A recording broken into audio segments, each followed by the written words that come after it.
très heureux d'accueillir Olaf Rondeau, qui est notre auteur, notre grand auteur fétiche de la maison, puisqu'il a publié 4 livres, et il a écrit 4 livres qui sont tous les 4 publiés aux éditions Guérin. Le premier, c'était donc Un an de cabane, il y a une petite quinzaine d'années, je pense, non? Quelque chose comme ça. Oui. C'est Michel Guérin, donc, qui a créé la maison, qui a voulu absolument publier ce récit qu'on a reçu par la poste d'ailleurs, hein, en manuscrit, c'est ça. Vous ne connaissez pas Olaf. L'histoire de Olaf, il a une particularité, c'est qu'il ne renonce pas à ses rêves, ce qui est assez exceptionnel. Et donc le premier des rêves, je pense que tous les anciens petits garçons qui sont dans cette salle vont être d'accord avec ça. Le rêve d'un petit garçon, c'est de construire sa cabane. C'est ce que Olaf a fait dans le Yukon, au nord du Canada, dans le grand froid. Il a construit une cabane et pendant 1 an, il a vécu dans cette cabane. Et d'ailleurs, c'est de ce livre que s'est inspiré Sylvain Tesson, qui l'a souvent évoqué après avoir lu Un an de cabane. Il est allé lui-même dans une cabane au Baïkal et il a écrit un très beau livre sur le lac Baïkal que peut-être vous avez lu. Et Olaf, lui, a écrit aussi un très beau livre, Un an de cabane. Après cette année de cabane, il a écrit Un an de cabane, qui est un voyage d'1 an et demi, un peu plus d'1 an, avec sa femme Marianne. Il n'avait pas d'enfant à l'époque. Et ils ont fait le tour du monde en vélo. Et parfois en escalade, à chaque fois qu'il y avait une montagne à grimper, il l'escaladait, du Shōryū en particulier. Voilà, et c'est très atypique comme façon d'écrire, même comme manière de voir le monde. Ce qui est bien, c'est qu'il n'y a jamais de clichés. Je ne parle pas des photographies, mais jamais de choses très attendues. On découvre des choses originales, différemment avec Olaf, dans une écriture très très simple, au sens de pas d'effet de manche, pas d'effet de style, mais très très agréable. C'est un univers dans lequel on rentre très facilement. Après, 3e livre, c'est un portrait de son père, qui est très très drôle, parce que le père est un phénomène, une espèce d'homme de la nature, extrêmement sans aucune... C'est dur de définir. C'est difficile à chercher. Un guide passionné de montagne, on en parlera parce que je crois que Lorraine va lire des extraits aussi de ce livre. Et puis le dernier livre, donc voilà, un portrait de son père, c'est vraiment virtuose d'avoir fait ça parce que son père est vivant. Et que donc il savait qu'il allait le lire, et que le portrait n'est pas toujours très très flatteur, mais c'est quand même un personnage très attachant.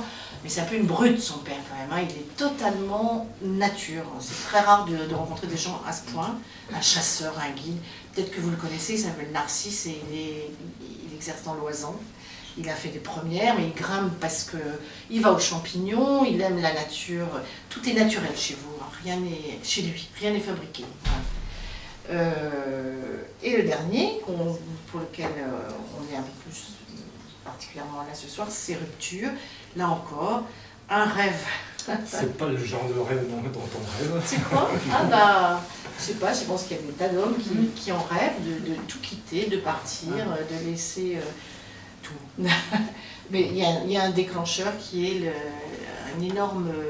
un drame dans sa vie, la perte d'un ami très cher et en montagne. Et cette histoire-là, c'est un roman, c'est le premier roman de l'art. Enfin, on ne sait pas, parce que ça lui ressemble beaucoup, et il est même sur la photographie de la couverture. Donc on ne sait pas trop ce que c'est, mais il parle à la première personne en tout cas. Et c'est l'histoire de quelqu'un qui va tout quitter, tout lâcher sous le coup d'une très forte émotion, et qui part et traverse l'Europe de l'Est, et va jusqu'en Himalaya à pied, et qui va cueillir des fruits pour manger, des plantes, dormir avec des petits loups qu'il rencontre. Enfin, c'est une très belle histoire, comme toujours avec Olaf, et très très proche de la nature. Voilà. Alors on va procéder comme ça. Lorraine va lire. On va commencer à comprendre d'où vient Olaf. Vous allez voir que c'est pas facile. Pour aborder son monde, on va voir déjà qui sont ses parents, enfin surtout son père. Donc un extrait de Narcisse. Narcisse, donc.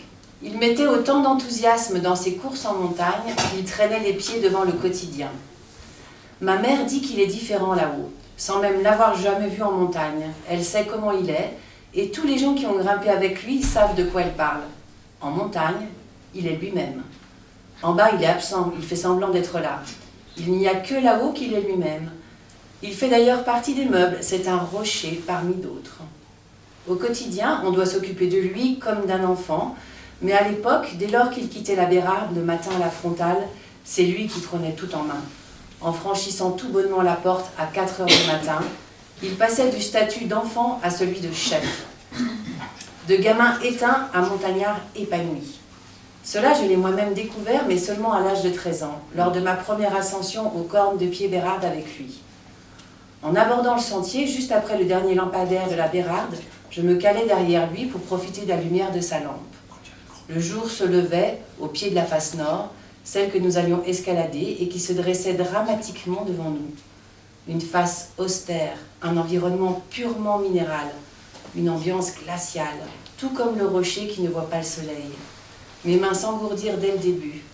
J'avais toutes les peines du monde à m'accrocher à cette roche repoussante. Dans les passages difficiles, je sentais la corde se resserrer autour de mon ventre et me faire gagner un peu de terrain. Deux sensations contradictoires entre la douleur de la corde autour des côtes et le plaisir de passer par-delà les difficultés. Une force incroyable, invisible qui m'élevait au-dessus de cet abîme. Tout n'était que vide. Les seuls endroits qui échappaient à cette fatalité étaient des prises, celles auxquelles on se cramponnait, les seules qui pouvaient nous tirer de là. Par bonheur, la corde était toujours en tension, elle me ramenait invariablement vers celui qui la tirait. Il se trouvait là, suspendu à un simple morceau de métal enfoncé dans une fissure, et à chaque fois que j'arrivais, il riait d'une voix chevrotante et disait « Ah ben nom de Dieu, c'est bien mon coco !» Je prenais sa place et je le voyais s'élever avec une aisance de chat. C'était la première fois que je le voyais se mouvoir pareillement. Il prenait un évident plaisir à amplifier les gestes. Il faisait d'étranges changements de pieds dans un mouvement de danseuse. Quand il tenait une bonne prise, ses deux pieds décollaient ensemble et venaient s'appliquer en adhérence sur des zones lisses, alors qu'il n'y avait pourtant pas de prise à côté. Et hop là, disait-il. Moi qui l'avais toujours vu sous des apparences plutôt sobres, je le découvrais ici comme joueur. Il sautait des pitons, c'était aussi le jeu, et lorsqu'il disparaissait derrière une arête, il me semblait l'entendre parler tout seul, ou bien chanter. Et puis j'entendais le « Vas-y !» qui résonnait avec écho contre la face des écrins. Un grand frisson me parcourait. Je crois qu'à partir de ce moment, aucun de mes muscles ne se relâchait jusqu'au relais suivant. Les longueurs n'en finissaient pas. Rien cependant n'était plus rassurant pour moi que de voir mon père s'amuser de la verticalité. Rien ne pouvait nous arriver. À un moment donné, au passage d'un pilier surplombant, alors qu'il semblait enlacer carrément dans ses bras le pilon rocheux, j'en étais sûre à présent, il chantait. Je l'entendais clairement, c'était pour moi la première fois. Enfin, je le vis se détacher dans le bleu du ciel et tout son corps entra dans la lumière du soleil. On était au sommet. C'est beau l'image du père et du soleil. Alors, c'était voilà, comme je le dis, le père que j'avais à la maison, c'était pas du tout le même que j'avais devant moi en montagne. Et ça a toujours été le cas à la maison. Et ça a été le problème pour ma mère, c'est qu'elle avait toujours le personnage le personnage asocial qui était à la maison, et par contre en montagne il était pas sociable, mais il était sociable aux montagnes, il était dans son milieu, il était comme un poisson dans l'eau, et pour lui ça devait être douloureux de retrouver à chaque fois la civilisation, parce qu'il était tellement bien en montagne que je peux imaginer que les retours, même en milieu familial, étaient un peu difficiles pour lui. Et alors, il était bien en montagne, mais il avait quand même des drôles de relations avec ses clients en tant que guide. Il n'était pas très facile.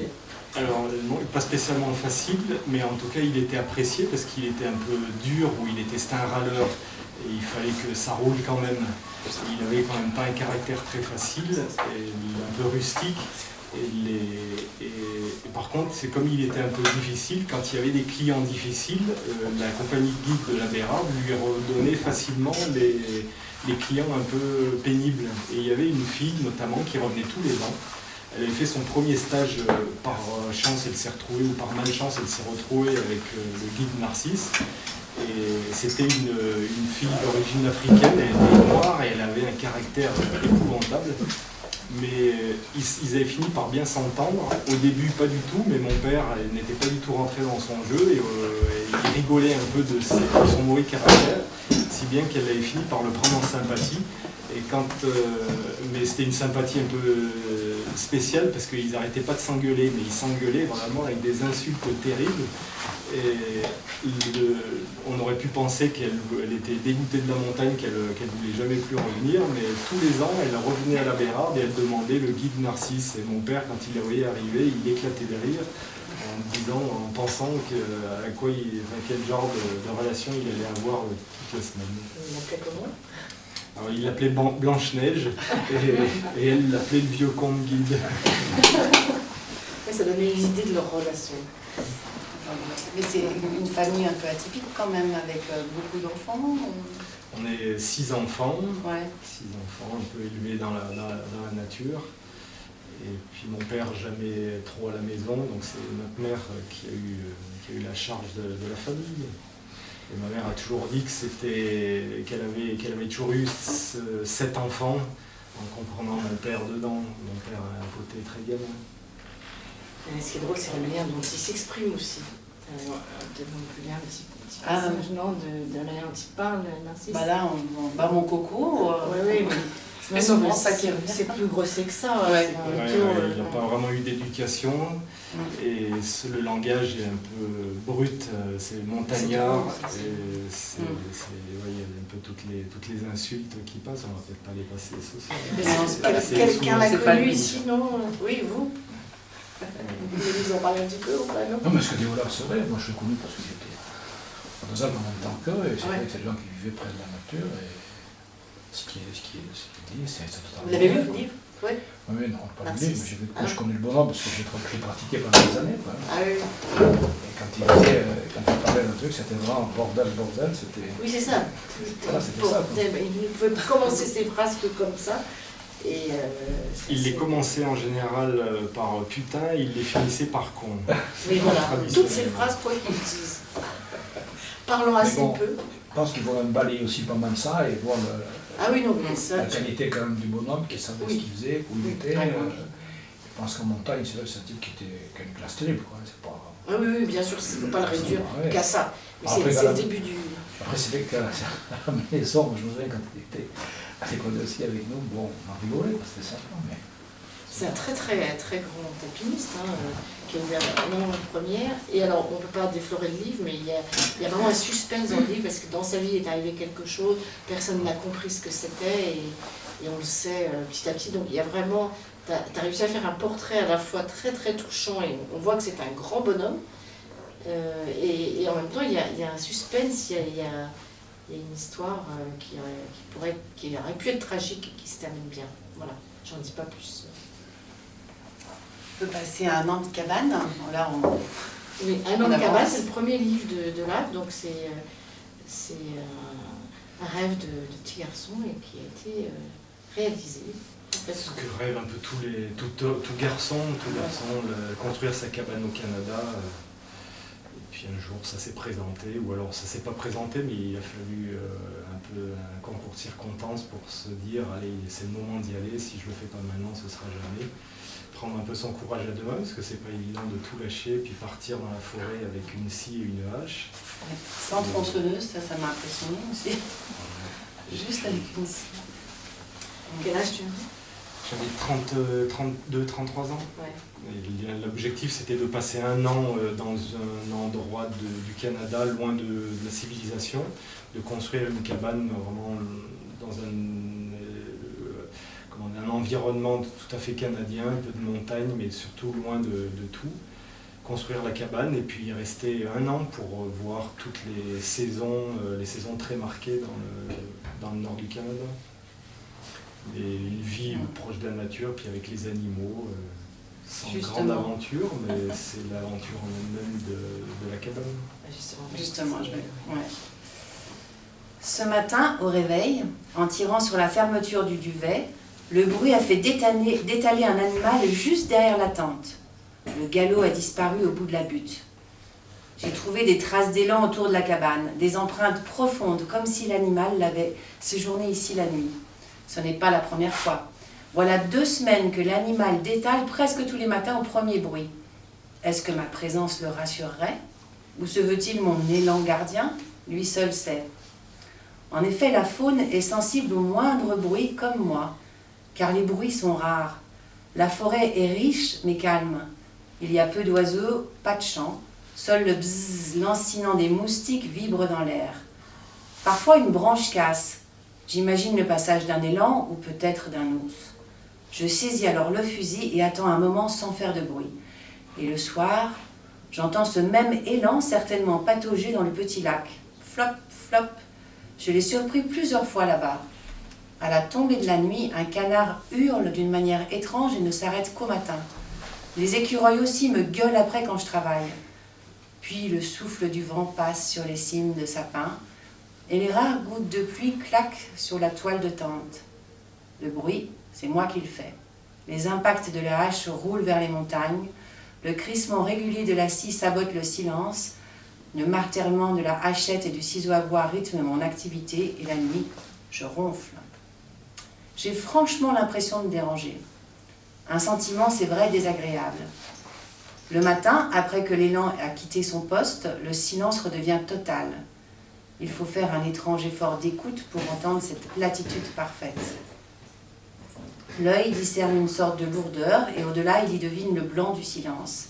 L'absence de bruit dans une pièce, dans un espace clos où rien ne bouge est souvent pesante, alors qu'ici, la nature est suffisamment vivante pour que le silence soit une grande tranquillité. La solitude, elle n'est en rien désagréable. Au contraire, elle se marie étonnamment bien avec le silence. Je ne pensais pas le vivre si bien. Il me semble qu'on s'adapte particulièrement vite au milieu naturel, peut-être grâce à nos restes d'Homo sapiens. Oui, c'est une vie assez riche. Le fait d'être solitaire justement dans cet environnement permet d'être beaucoup plus à l'écoute. À deux, on écoute un peu l'autre et il y a un partage bien sûr qui est évident. Mais là, dans ce cas présent, j'étais content d'être seul et même avec le recul, je pense que c'était plus intense de vivre ça seul. Et donc ouais, chaque moment était beaucoup plus dur, même parfois vis-à-vis de la peur. Beaucoup plus peur seul. Et au début, j'ai eu beaucoup peur. Après, ça s'est un peu amoindri parce que j'ai fini par comprendre que je n'étais pas toujours en danger. Mais le fait de se retrouver comme ça, du jour au lendemain, un peu dans un environnement inconnu, c'était assez fort. Donc j'ai vécu chaque moment très intensément, que ce soit avec les plaisirs ou la peur ou les découvertes. C'est toujours plus amplifié quand on est seul. Et l'ours, là c'est un moment très intense pour le lecteur quand tu arrives que tu es obligé de tuer un ours et que tu en es En fait, le danger, c'est ça. Tu peux le raconter? Un peu, le danger, ça peut être l'animal, mais ça peut être... Un passage. Ah, mais ça peut être aussi la blessure. J'avais peur aussi de la blessure, sachant que j'étais à 5 heures de marche de la route. Je ne pouvais pas me permettre, et à un moment d'ailleurs, j'ai abattu un arbre maladroitement et l'arbre m'a cogné le mollet et j'ai cru à un moment que j'avais la jambe cassée. Et je me suis tout de suite imaginé fabriquer des béquilles pour essayer de rentrer à la route, sachant qu'il y avait une rivière à traverser. Donc il y avait un peu une sorte de panique et la peur de la blessure avant tout, mais il y avait aussi après la peur de l'ours. Ouais. À un moment donné, il y a quand même... tu l'aperçois souvent, mais il y a un moment donné où... Alors une première fois, l'ours est venu me voir, peut-être au bruit que je faisais. Il a été curieux de venir me voir et il m'a fait face pendant un moment. Je lui ai fait face avec le fusil pour lui faire comprendre que c'était chez moi. Il a eu un geste de colère, de rage, il a arraché la terre avec sa patte en frappant par terre au sol, il a grogné, puis il est reparti, il est parti, mais il y a eu un moment où j'étais prêt à tirer, mais enfin il s'est échappé, et puis il a fini par revenir. Et là tu as dû tirer, et on en arrive à ce passage-là. Ma situation est la suivante. Je suis seule, isolée dans la forêt avec un fusil à un coup, et je viens de blesser un ours qui est là, autour du campement. Après quelques minutes où l'esprit bouillonne, je me décide à partir sur ses traces pour l'achever ou pour connaître ses intentions avant de les subir. Aucune trace de sang à l'emplacement de l'incident. Juste la terre labourée par ses griffes et les empreintes qui s'éloignent. Le fusil rechargé et 3 balles à portée de main, j'avance mètre par mètre, en auscultant chaque fourré, chaque monticule, chaque endroit où il pourrait se cacher. Seulement, plus j'avance et plus je suis vulnérable. En quittant mon territoire, je rentre dans celui de l'animal. Tous mes sens en alerte, les yeux à l'affût du moindre mouvement et les oreilles tendues, je dois capter le moindre indice. Sur un talus où la vue est dégagée, un grincement me fait tout à coup sursauter. Je virevolte le fusil à bout de bras, le bruit est devant, une sorte de râle. Je découvre l'ours au pied de la pente, sur le dos, agonisant. Il cherche de l'air, la gueule ouverte. Je me relâche, la tension s'évacue. J'épaule ensuite le fusil, vise en haut à droite du cœur et la deuxième balle claque violemment. L'ours s'immobilise au bas de la pente. Sa vie d'animal s'arrête là. Son corps détend pour s'allonger, de tout son long sur le côté, la tête renversée, de la vapeur s'échappe du trou et sa cage thoracique s'affaisse. La force démesurée du relâchement me fait soudain vaciller. Une bouffée de chaleur m'envahit. Mes jambes ne veulent plus me supporter, je dois m'asseoir. Ma vue fixée sur l'ours se trouble même. J'ai chaud, j'ai froid. Des picotements, des frissons et des tas d'images stupides se croisent en moi. Je vois ma mère écrivant une lettre, un bus passant dans une flaque d'eau. Lentement, je rejoins l'animal. Il a encore les yeux ouverts, mais je n'ose lui fermer. La première balle lui a cassé la patte et transpercé les poumons, et la deuxième brisé la colonne. Je reste à côté de lui, l'observant. J'admire cet être pour sa puissance et sa souplesse. Je m'accroupis enfin pour caresser son poil rêche. Ayant ensuite repéré un fossé, je l'empoigne par les pattes avant pour tenter de le tracter. Une traînée de sang s'allonge dans la mousse pendant que je m'acharne sur lui, les dents serrées, l'esprit chamboulé. Avec son corps allongé, sa tête pendante et ses yeux grands ouverts, l'ours ressemble à un homme. L'ours a quelque chose d'humain et moi pas. Je me décide à lui fermer les yeux au fond du fossé. Extrait du journal. Hier, je me baignais dans l'eau turquoise du lac en haricots. Une impression d'apesanteur divine, de cohésion avec l'élément vierge. Une sensation forte. Aujourd'hui, je tue un ours. Toujours cet équilibre. Et demain, franchement, tuer pour défendre son territoire, ma culture a noyé cette notion d'agressivité primaire. En effet, au Canada, j'ai vécu chaque moment, il s'est passé une sorte de cet équilibre, j'ai fini par l'appeler l'équilibre, parce que depuis le début jusqu'à la fin, j'ai toujours vécu des moments très forts, des moments des fois très pénibles, et le lendemain extraordinaire. Et à l'inverse, le jour où je vivais un moment extraordinaire, je me doutais qu'après j'allais vivre un moment pénible. Et ça a été une succession comme ça, et là notamment, il y a eu un jour extraordinaire où je me baignais dans une eau limpide, et le lendemain, une journée particulièrement difficile où j'ai dû tuer cet ours. Et c'est marrant parce que de l'entendre relire là maintenant, je revis exactement les sensations que j'avais eues là-bas, et c'était des sensations pas très agréables et assez fortes, douloureuses, et j'ai eu aucune fierté à abattre cet animal.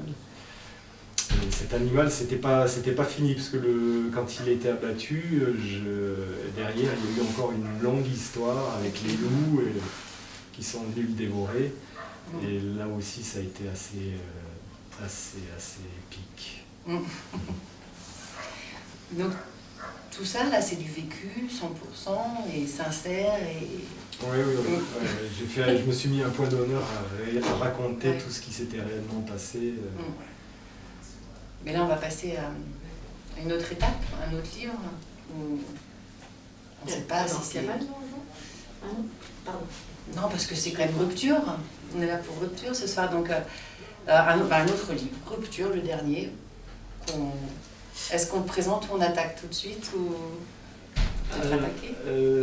c'est l'histoire d'un personnage qui a écouté un peu trop sa femme, qui s'en aperçoit Et plutôt que de l'assassiner, comme dans tous les bons romans, il se punit lui-même pour avoir trop écouté sa femme et il part dans une crise existentielle. Il part dans un long cheminement, une quête un peu d'évasion et de retour sur lui-même. Ça dure longtemps, il y a un grand parcours. Et ce parcours se prolonge jusqu'à un peu le rétablissement. On peut parler un peu de déconnexion, de malaise. Et c'est la marche, l'éloignement et la montagne qui finit un peu par le guérir. J'entrepris de suivre la piste en terre qui s'élevait derrière la maison avant de bifurquer au hasard dans les champs voisins. Je marchais. J'avançais comme si mon corps seul décidait, guidé par une ingénieuse mécanique du mouvement. Je m'arrêtais sous le chêne du croisement et me mis alors à tourner sur moi-même. Tourner pour ne pas devoir choisir ou pour m'aider à réfléchir. C'était évident, il fallait partir. Et soudain, l'ébauche d'une fuite me vint à l'esprit. Je m'élançais en courant à travers la prairie et cette fois en direction du bourg et de la rivière. Les prés, les fils barbelés n'étaient pas difficiles à franchir. À l'abord du village, personne ne rentra dans mon champ de vision. Seule une voiture klaxonna sans que je sache si c'était amical ou non. À la sortie, après le coiffeur, une petite route conduisait à la rivière où deux enfants s'amusaient à jeter des cailloux depuis le pont. Je passais à côté d'eux sans réaliser que je les connaissais. Un sentier longeait la rive droite, celui que nous utilisions en famille pour aller pique-niquer. Il suit un moment le bord de l'eau avant de contourner une zone humide. Seuls les pêcheurs et quelques habitués connaissent ce petit banc de sable dissimulé entre deux blocs où stagne une eau profonde. Avant de me lancer dans ma fuite proprement dite, j'éprouvais bizarrement le besoin de me laver.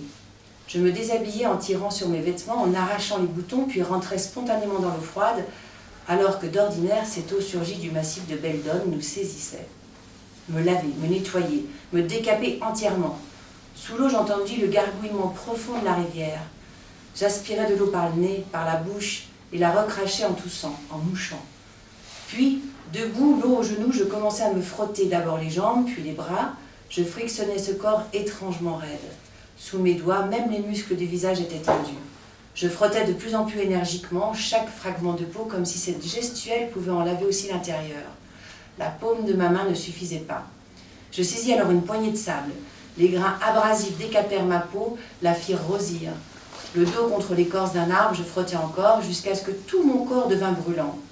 Les brûlures recouvraient la surface rabotée où même les poils avaient disparu, remplacés par quelques gouttelettes de sang. De retour sur la berge, je sortis mon téléphone portable de la poche de mon pantalon laissé à terre et envoyai un message à mes parents et un autre, le même, à Ricardo. Ils ne devaient pas s'inquiéter, je partais, sûrement pour longtemps. Le troisième pour Judith fut plus long. Je me perdais dans d'interminables et vaines explications. Je finis par l'annuler et le remplacer par deux mots. Je pars.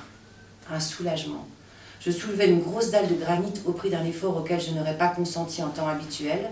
Je creusais encore un peu la terre à l'aide d'un caillou et y déposais toutes mes affaires, vêtements, chaussures, téléphone éteint, et replaçais la dalle. Alors, est-ce qu'on n'a pas parlé du début de la rupture la Peut-être rupture, pas tout dire non plus. il faut quand même expliquer, Oui, parce que sinon vrai. on ne peut pas comprendre pourquoi est-ce qu'il en vient là. C'est qu'il y a déjà... il apprend la mort de son copain en montagne et il sait que son copain s'est un peu tué par sa faute, parce qu'il n'était pas au bout de la corde avec lui, il s'était désisté. Et il prend conscience qu'à ce moment-là, il n'était pas avec lui parce qu'il ne fait plus de montagne, alors qu'à la base, c'est un montagnard. Et là, c'est culpabilité, et puis prise de conscience qu'il est à côté de son cheminement personnel. Et là, donc, avant de partir, il fait un peu comme les moines qui, avant de rentrer en méditation ou dans leur exercice, ils se lavent, ils se coupent les cheveux et après ils sont disponibles pour pouvoir recevoir leur méditation et leur cheminement personnel. Sauf que là, il part tout nu, quoi. Au début, il part tout nu, c'est un peu l'idée de repartir à zéro, c'est une renaissance, donc la renaissance symbolique et physique. Voilà, tout ce qui ne lui appartient pas reste sur place et il part avec seulement sa peau nettoyée, rabotée, plus de cheveux, plus rien d'apparent et il repart il s'élance comme ça en direction de l'Est, parce qu'à l'Ouest, il y a les côtes de la mer, de l'océan Atlantique qui l'arrêteront rapidement, et à l'Est, il y a beaucoup plus de place, et là, il a un champ d'action plus large, il repart comme ça, nu, absolument nu. C'est quelque chose dans laquelle tu te projetais facilement. Est-ce que c'est vraiment arrivé? On ne sait pas, est-ce que c'est arrivé ou pas? Je pense que c'est arrivé. Alors, c'est insurmontable de traverser les Alpes. Alors, excuse-moi, ouais. Mais le jour où j'ai envoyé le manuscrit à Marie-Christine, elle m'a dit oui, très bien, mais dis donc, qu'est-ce que tu as vécu? Et, Oui, et là, il y a eu un petit échange où on ne s'était pas tout à fait compris. Sur la couverture, c'est quand même la photo d'Olaf, parce qu'après, il reste un moment tout nu, puis il s'aperçoit quand même qu'il vaut mieux. Il arrive à dévêtir un épouvantail. Un épouvantail, voilà. Il est habillé comme un épouvantail. Et il m'a envoyé cette photo en plus. Il est à peine reconnaissable. Donc, puis comme tout est récit, jusqu'à présent, les 3 livres que tu as écrits, c'est tellement vrai, c'est tellement vécu. J'ai vraiment pensé que c'était dans la lignée et que tu venais de quitter femme, enfant. Je ne sais plus du tout, même téléphoner. Si je tombe sur Marianne. Donc c'était un peu une réussite pour moi, parce que c'était... bon, on dévoile un peu, mais on ne peut pas passer à côté. C'est que je voulais que le récit soit vraiment très vrai, véridique. C'est un peu autobiographique aussi, bien sûr. Et qu'on découvre seulement à la fin que c'est romancé. Mais l'objectif était de le rendre le plus véridique possible. Et il y a même toute une série de photos pour accréditer aussi le récit. Donc cette photo, c'est pas du réel, c'était un peu un montage, mais je me suis moi-même pris après m'être un peu... Mais on ne comprend pas qu'à la fin, on ne sait pas quoi. On ne va pas parler de la fin tout de suite. Non, on ne va pas parler de la fin. C'est pas aussi clair que ça, non. Ça peut rester... en suspens. Je pense qu'il y a beaucoup de vrai quand même. Il y a du jour de la sincérité, toujours autant que dans les autres jours. Marcher, avancer et continuer. Marcher pour enjamber un à un ces démons, avancer en laissant derrière soi ces nuages. Marcher encore, fuir tant que la distance n'est pas suffisante. Fuir encore ce qui est douloureux. Marcher pour avancer. Yvan et sa femme n'ont pas dû comprendre, Judith et Zélie non plus d'ailleurs. Mes parents m'ont laissé entendre la même chose. J'ai avancé jusqu'à maintenant tête baissée afin de prendre le plus de distance possible, afin de mettre physiquement le plus de distance possible entre mon passé et moi, et ainsi peut-être me donner une chance de rebondir. Encore aujourd'hui, savoir si le sentiment de culpabilité de la mort d'Alix est le seul moteur de cette fuite ne m'intéresse pas. Savoir ce qui, au plus profond, me torture, non plus. Ma motivation, c'est de continuer à faire le vide en moi et autour de moi, comme si en faisant ce grand ménage, je pouvais m'alléger. Je marche et je sens que m'éloigner me réussit. J'avance et je respire. Je vois et je souffre aussi, mais c'est légitime. C'est le prix de la punition que je m'inflige. D'ailleurs, je ne vois pas comment, sans souffrance, je pourrais me défaire de cette culpabilité. Et peut-être dois-je encore endurer avant de passer à autre chose. Je veux dire, creuser plus en moi pour accepter. Quoi qu'il en soit, la marche reste actuellement pour moi le meilleur remède. Elle vide l'esprit et dynamise le corps, ce dont j'ai besoin. Alors, beaucoup de gens ont parlé de la marche. Maintenant, surtout actuellement, c'est un peu à la mode. On valorise la marche comme un peu dévidoir, comme esprit à philosopher, à refaire le point. On va faire Saint-Jacques-de-Compostelle non plus pour des raisons religieuses, mais plus pour des raisons personnelles, des raisons philosophiques. Et on a tous fait l'expérience en marchant, on sait que c'est à ce moment-là où l'esprit est le plus actif et le plus productif. Il nous vient des tas d'idées assez géniales, on est assez fiers d'ailleurs de penser à ces choses-là tout en marchant. Et là, le personnage a besoin justement de cette marche pour arriver à se guérir, à se défaire de tous ces démons et de comprendre les raisons de cette réelle rupture. Ouais. Je marche dans un monde brut, un univers hors des convoitises humaines car infertile, trop difficilement exploitable et pourtant si propice au marcheur que je suis. Je marche sans but, sans objectif majeur, sinon de parvenir à boire et me nourrir dans la journée. Excuse-moi, je peux t'interrompre Ouais. parce que sinon on comprend difficilement, mais là il a traversé déjà une bonne partie de l'Europe et il est même maintenant en Amérique, en Russie, il a traversé la Russie, il est maintenant au Kazakhstan et là voilà, il s'est déjà très éloigné et ça, il commence un peu à... Il y a une évolution, oui. Voilà. Au début, il y a une marche scolaire, il y a une marche Il commence à s'apaiser, purificatrice. et il commence à apprécier un peu cette marche et à travers l'environnement qui est ici au Kazakhstan est complètement dénudé, il est un peu plus à l'aise. Je marche dans un espace de dénuement immensément vaste, mais parfois encore insuffisant, quand dans un élan de grandeur j'en espérais davantage. De ces vastes paysages décolorés, il me plairait parfois un instant d'être un des éléments, peut-être le vent ou le rayon de lumière à travers les nuages. Je marche léger, je ne fais que passer. Je ne laisse aucune trace, la faim, la soif, le froid. Je place ces sensations au second rang de mes priorités comme toutes les contraintes matérielles. C'est l'ivresse des grands espaces, c'est l'abandon de toutes les conventions qui me donnent envie de continuer. La perspective d'arriver un jour tout au bout devant un mur ou un vide et que la route s'arrête alors brutalement me fait peur. La marche aurait-elle une fin ? Toute idée de vie implique cette notion de fin, de mort. Cette fuite qui, je le sens, se transforme peu à peu en quête, va aboutir à quelque chose. Je vais trouver ce que je cherche ou me trouver moi-même. Dans les deux cas, ce sera la fin de ma fuite, en tout cas, elle n'aura plus raison d'être. Et ce sera une mort, celle du vagabond. Cette idée de ne plus cheminer cheveux au vent et d'accéder à un autre statut, quel qu'il soit, m'angoisse. La route s'arrêtera un jour devant un précipice et je ne sais pas si j'aurai le courage de sauter. Cette fuite est une volonté délibérée de vouloir changer de vie, mais laquelle ? Dans quel travers vais-je retomber s'il fallait à nouveau démolir à coups de masse ce que je vais construire ? Dormir dans l'épave d'un camion échoué en plein désert ou en forêt aux côtés d'un loup, traverser des rivières de nuit et les barbelés des frontières ne me fait pas peur. Je m'y suis habituée au moment où je n'avais conscience de rien, mais devoir recommencer une vie plus conventionnelle et sujette à fissures, oui. Alors au début c'est une fuite et il prend goût un peu à ce cheminement et il en découvre même l'aspect positif, c'est qu'il se retrouve libre.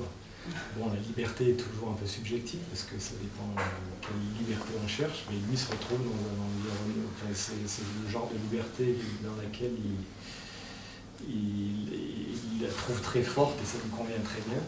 Et devoir un jour arrêter ce cheminement, ça veut dire aussi arrêter avec cette liberté. Mais forcément, on ne peut pas tout avoir. Ah ben non. Et là, tu commences à te demander quelle chute, tu savais comment tu allais finir ton roman ou... Pas vraiment. À ce moment-là, pas vraiment. Il y avait plaisir à cheminer. Non, c'est vrai que durant l'écriture, non, je ne savais pas encore comment ça allait se passer, mais l'intérêt c'était qu'il arrive à se guérir, et la marche, c'était en tout cas, il était sur la bonne voie. Mais une fois qu'il était guéri, c'était peut-être pas trop marrant non plus, il fallait quand même qu'il lui arrive autre chose. Et c'est Stéphanie qui n'est pas là, mais Stéphanie qui a... Elle est juste à côté, elle est en train de tenir la caisse. On fait un peu de tout dans cette maison. Et Stéphanie m'a conseillé, m'a orienté sur d'autres pistes, et ensemble on a trouvé une fin qui était... Et donc, purement pour l'écriture elle-même, ça t'a permis un exercice plus difficile, non, d'écrire un roman par rapport aux histoires vécues que tu avais racontées. C'est vrai, le vécu c'est facile à raconter, il suffit simplement de faire marcher sa mémoire et après d'avoir un minimum de style littéraire et on arrive à... Alors que là, je me suis plongé dans le roman, un peu l'invention et devoir réfléchir à trouver un suspense, c'est ce qui est difficile pour un romancier, c'est d'arriver à maintenir le lecteur en suspens et de lui amener tous les jours un peu une information, mais qui peut être contradictoire aussi. Et c'est un exercice difficile. C'est plus facile de récit. C'est plus facile. Très très réussi, j'en suis la preuve, parce que j'étais persuadée que c'était une histoire vraie. Et si vous avez des questions à poser à Narcisse, je commence à faire mon compte. C'est 2 fois que je fais le lapsus à Olaf.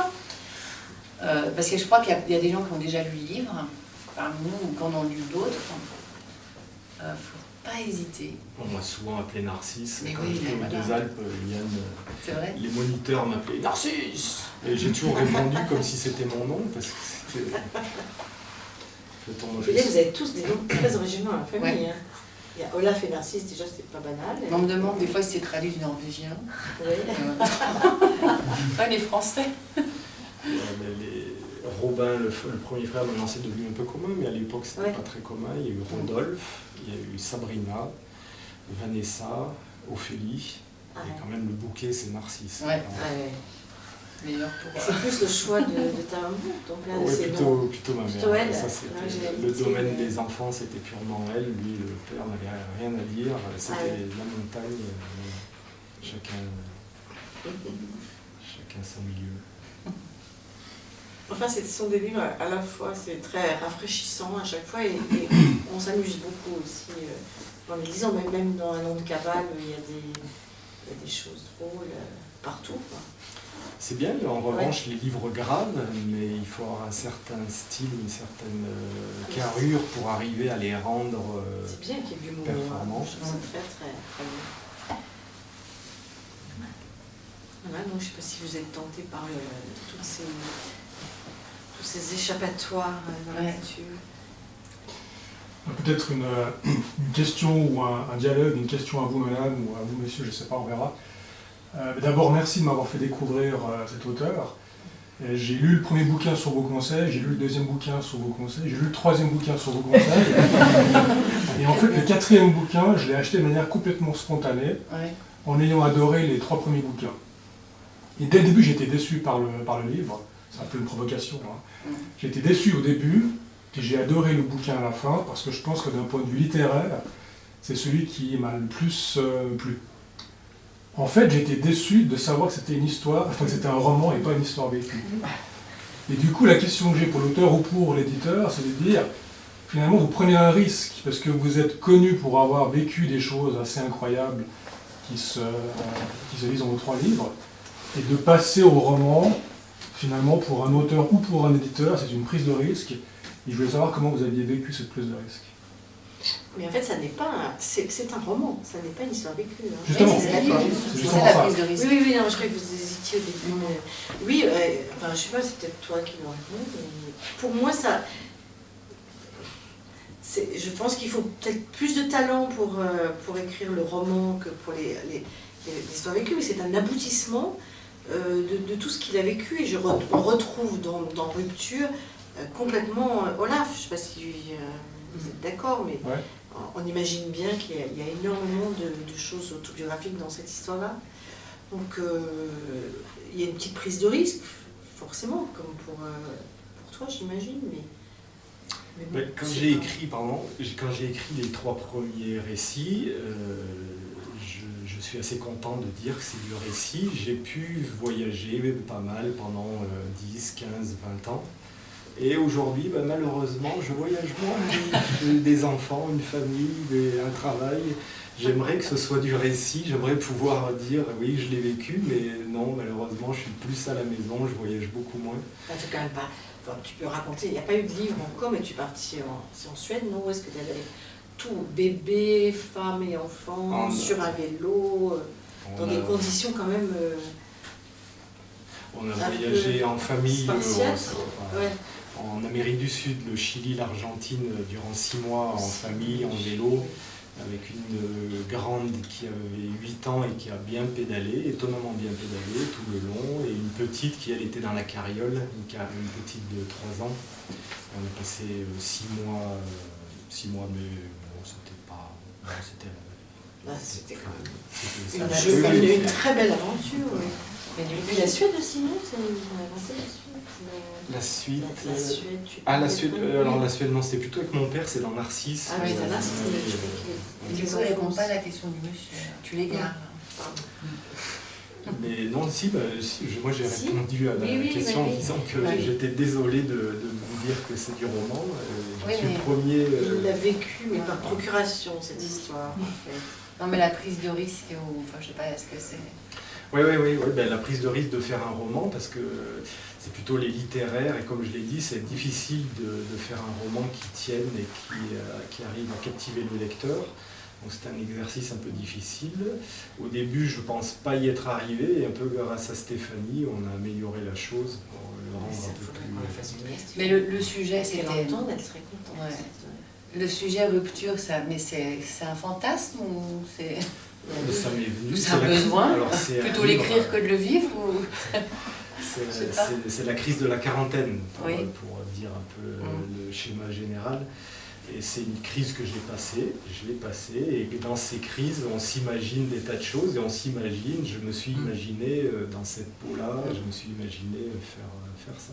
Mais tu n'es pas parti tout Non. nu, jamais, mais faire le tour du hameau, Le tour du jardin. Non, en tout cas, c'est un beau.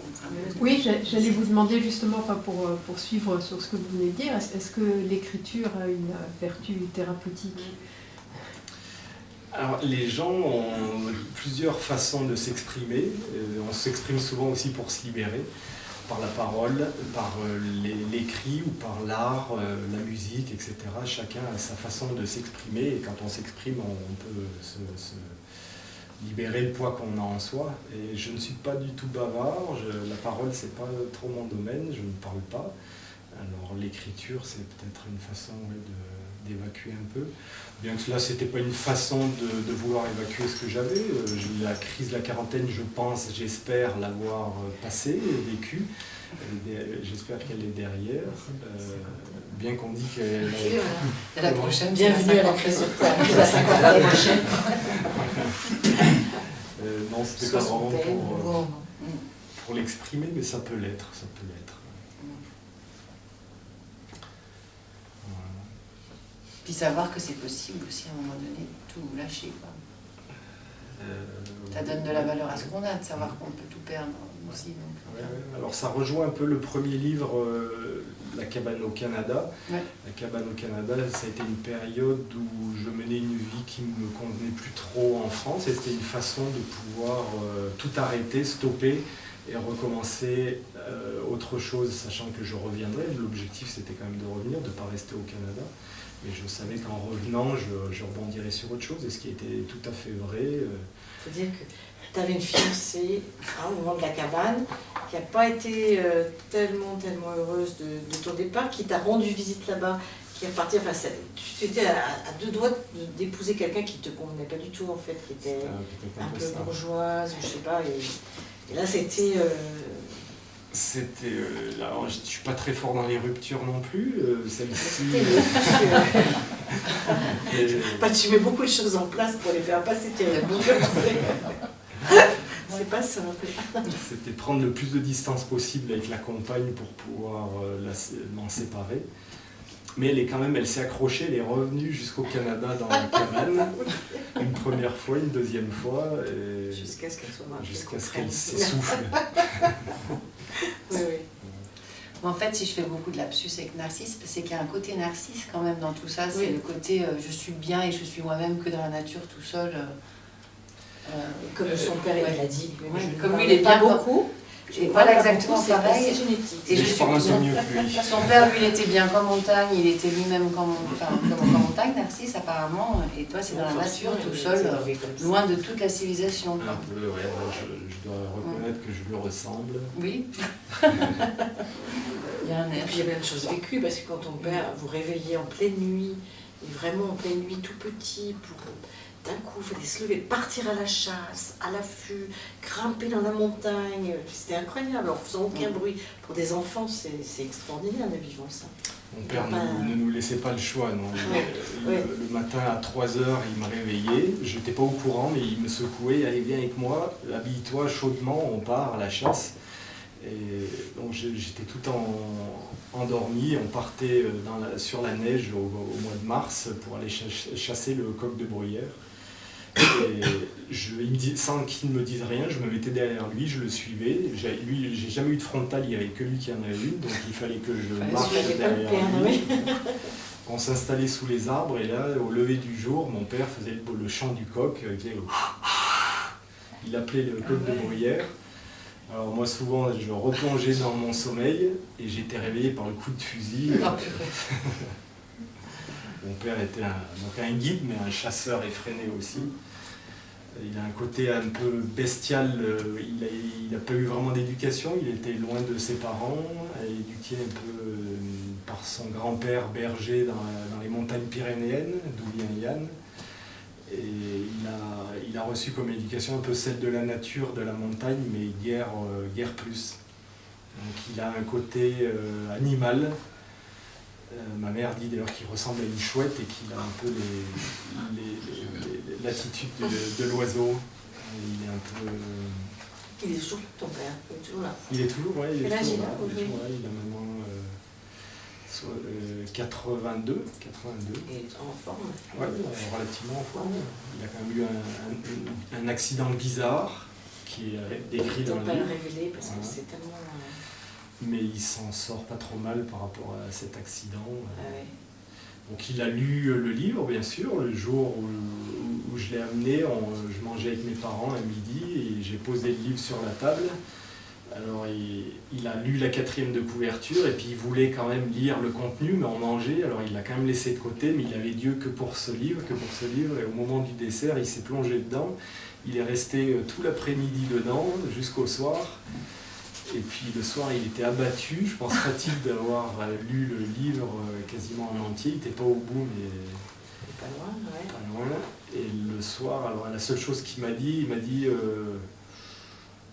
je le relirai une 2e fois, parce qu'à la 2e fois, on comprend mieux. Il est donné que tu n'es pas plus parlé des choses en monde. De montagne, on va Ouais, dire. non, il me semble. Non, pas vraiment, non, il Non, n'en a fait c'est pas, pas ça, mais plus, il s'est découvert comme ses enfants pouvaient le voir. Alors ça a été un peu, je pense, difficile. Il a été glorifié, il a été assez fier quand même quand qu'un de ses fils écrive sur lui, qui révèle un peu ses exploits. Mais d'un autre, il y a l'aspect sombre du personnage, enfin pas sombre, mais qui ne se connaissait pas. Et qui n'est pas forcément flatteur pour lui, et il l'a vécu un peu difficilement. Mais je ne voulais pas non plus ça faire... Ça n'a pas été entre vous, il n'y a pas eu de rupture entre vous, quoi. Non, il ne m'en veut pas spécialement, non. Et du coup, il a lu tes autres livres, non? Oui, Ah, oui. il a lu Ouais. les autres. Bon, il n'est pas du style à faire de commentaires, je ne sais Ouais. pas ce qu'il en pense. Il en pense sûrement quelque chose. Ah, ouais. Et comment se passent les retours de ces grandes aventures, ces grandes périodes de solitude? Est-ce que c'est pas quelque chose de Bonne question. déstabilisant, de douloureux ou... Les retours sont toujours difficiles. Le premier, de la cabane, le retour a été très difficile. Et bizarrement, paradoxalement, c'était la solitude au retour qui était la plus difficile à vivre. Alors qu'elle était idéale au Canada, dans la cabane, elle était très difficile de retour en France. Et le retour a été particulièrement dur. Les 15 premiers jours, non, on est très content de retrouver son quotidien, les gens, etc. On a une sorte de soulagement. Mais passer le soulagement, c'est le rythme qui est difficile à retrouver, le rythme un peu occidental. Et c'est par le biais du travail qu'on retrouve un peu cet équilibre. Mais j'avoue que pendant 4-5 mois, ça a été très difficile. Il a fallu faire beaucoup d'efforts et je pense que j'ai connu pas mal de difficultés là-bas au Canada, mais qui n'étaient pas de cet ordre-là et j'étais pas vraiment prêt à ce retour-là auquel je ne m'étais pas imaginé.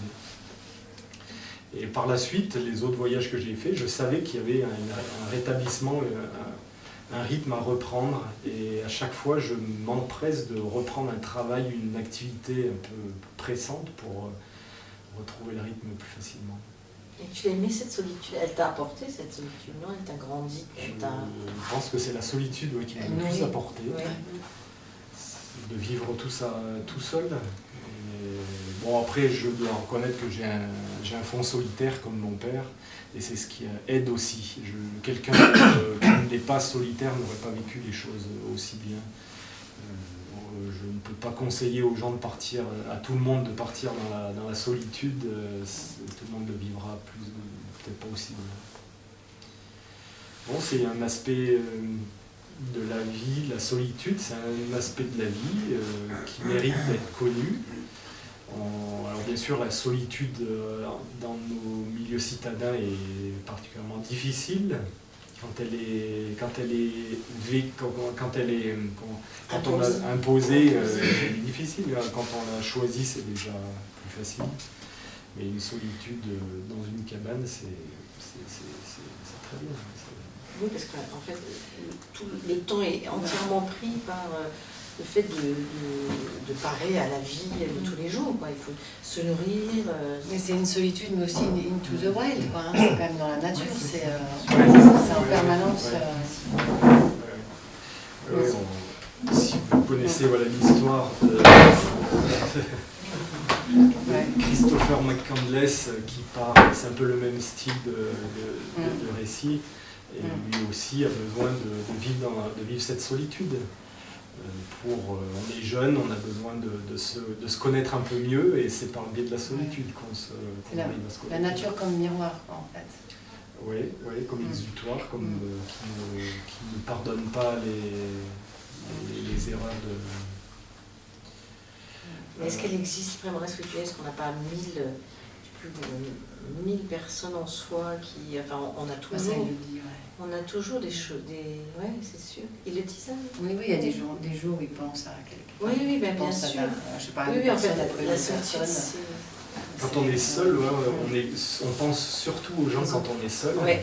Alors, est-ce qu'on est vraiment seul? Pas vraiment, mais matériellement, oui, psychologiquement, on est vachement proche des gens et on pense énormément à ces gens-là. Et c'est même dans ces moments-là où on découvre un peu certains profils chez des gens auxquels on n'avait pas pensé. Et il y a des choses qui se révèlent très loin de ces gens. On repense à eux, une analyse se forme et puis on se dit « Ah, tiens, je ne connaissais pas cet aspect-là de cette personne, des fois en bien ou en mal. » Beaucoup de choses viennent dans la solitude, mais c'est aussi le cheminement. C'est, comme on disait, les gens qui partent marcher sur Saint-Jacques-de-Compostelle. Là aussi, il y a de la solitude. On est dans ses chaussures, on avance. Et c'est l'action de la marche qui fait que l'on... Alors, il y a du monde, mais on retrouve souvent les gens le soir, mais la journée, on marche soi-même, tout seul. Enfin, ceux qui arrivent à le faire, mais je pense que c'est l'intérêt de marcher comme ça sur ce genre d'itinéraire. C'est qu'on est avec soi-même et on est dans cette solitude qui est bénéfique, qui est productive. Voilà, Je vais vous poser une question. Est-ce que cette approche de la vie intérieure, parce que tout ce que tu décris, c'est une forme d'approche de la vie intérieure, elle est pour toi aujourd'hui nécessaire et suffisante à une identification et une édification qui te permet d'être ce que tu es, passer peut-être d'un statut de quelqu'un qui raconte un récit à un romancier? Je comprends pas trop... Dans tout ce que tu as expliqué là, tu as fait une approche de la vie intérieure, sous quelque forme qu'elle soit subie par rapport à une démarche d'être seul dans une forêt, dans une cabane, à soi, ainsi de suite. Donc quand on est face à soi, on se connaît, c'est le connais-toi toi-même. Dans cette approche-là, est-ce que ça permet de trouver maintenant suffisamment de densité au fond de ta réflexion pour pouvoir dire, je suis capable de pouvoir faire autre chose, et notamment de passer de quelqu'un qui raconte un récit à quelqu'un qui peut faire un roman? Est-ce que tu peux piocher dans cette... Il pourrait se passer de l'action finalement et être uniquement dans l'introspection. Parce qu'en fait, on peut se poser la question, l'invention. Cette approche-là, est-ce qu'elle était nécessaire à ça, ou est-ce qu'elle te permet de vivre différemment? Oui, je vois ce que tu veux dire, mais c'était pas le but. Non, ça n'a jamais été le but, ça s'est fait petit à petit. Et là, non, il faudra que j'attende peut-être 70 pour arriver à ne plus avoir envie de partir et de vivre des choses fortes, mais non, je pense pas en être arrivé là. Là, c'est un peu J'aime bien écrire, après trouver un thème qui me convienne, ça reste de l'action, hein. Rupture, c'est du roman, mais c'est toujours un récit d'aventure, d'action. C'est un peu ce qui... Oui, mais tu as raison, c'est le connaître toi-même, c'est quand même très... C'est de l'introspection aussi, hein, parce que tu es constamment... tu t'interroges. Oui. Le personnage est torturé, je le suis sûrement. Sûrement. C'est bien de le reconnaître. Mais non, il est quand même bien plus torturé que moi. Et écrire, c'est pas aussi une façon de se retrouver seul face à soi-même? Alors mais sans là, partir. un voisin m'a dit que c'était une sorte de psychothérapie. J'étais un peu déçu qu'ils me disent ça, voilà, que non, ça n'a pas été en guise de psychothérapie. J'espère que non, mais là c'est peut-être un côté caché de moi-même. Non, mais c'est pour se retrouver seul justement, parce que quand on écrit, on est tout seul. Ouais. C'est dans un dialogue, quoi, avec soi-même. Ouais.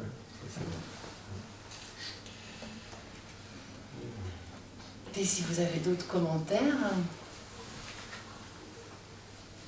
Non? Sinon, il fait chaud, on va en profiter pour aller boire un petit coup. Hein, un petit verre qui nous attend, et si vous voulez faire dédicacer vos livres par Olaf, je ne sais pas trop. Je l'ai dit Olaf.